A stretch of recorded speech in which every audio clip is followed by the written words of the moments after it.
Good morning, ladies and gentlemen.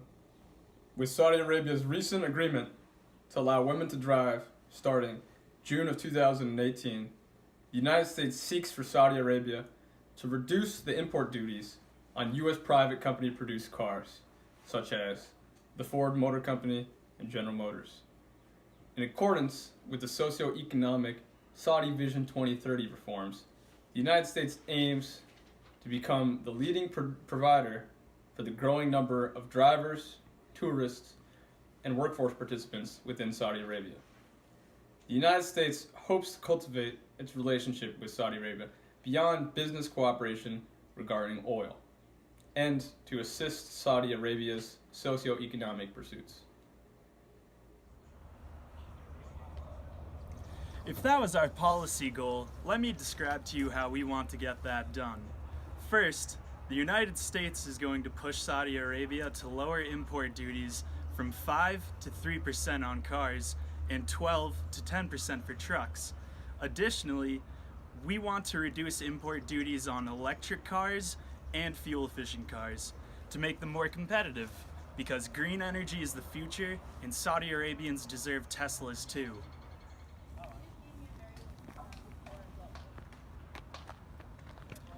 The United States and its car companies, such as Ford, Chrysler, and GM, are also going to invest more than $10 billion into Saudi Arabia over the course of 10 years.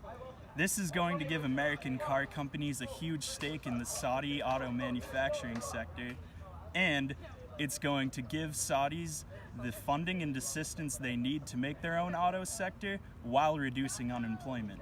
It's pretty sweet.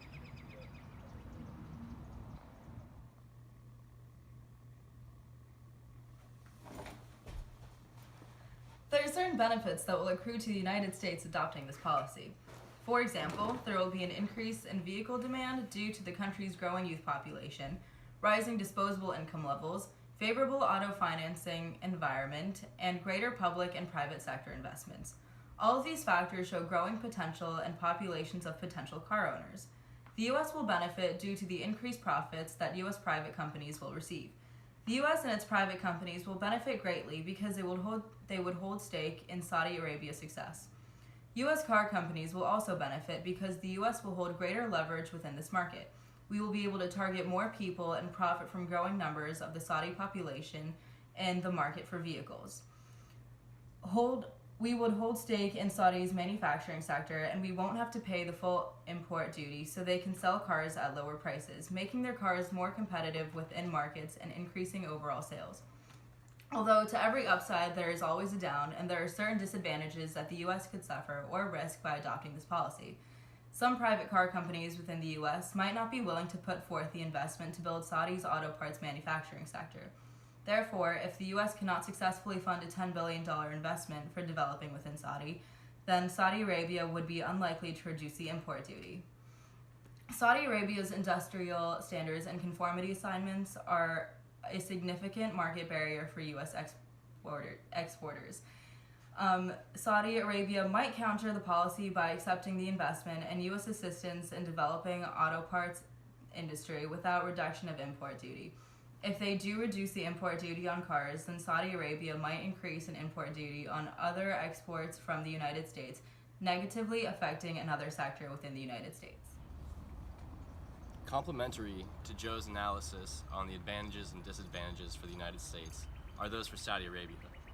With our impending policy for Saudi Arabia, as well as the socio-economic reforms removing the ban on female drivers, some advantages Saudi Arabia should anticipate is promotion of productivity and participation of women in the workplace, as well as opening a new audience of consumers in the automotive market.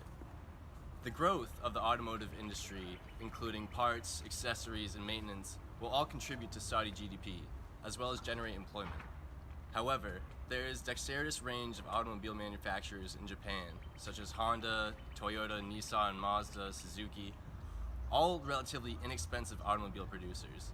They may not come to terms with Saudi Arabia if they are giving the United States a special rate for import duty. Also, this could impact or threaten their relations with Saudi Arabia.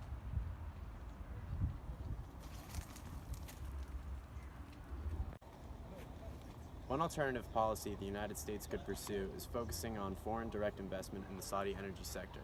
As part of 2030, Saudi Arabia wants to diversify their economy and move towards renewable energy. U.S. foreign direct investment would give the Saudis the funding they need for these renewable energy projects and give American companies large profits.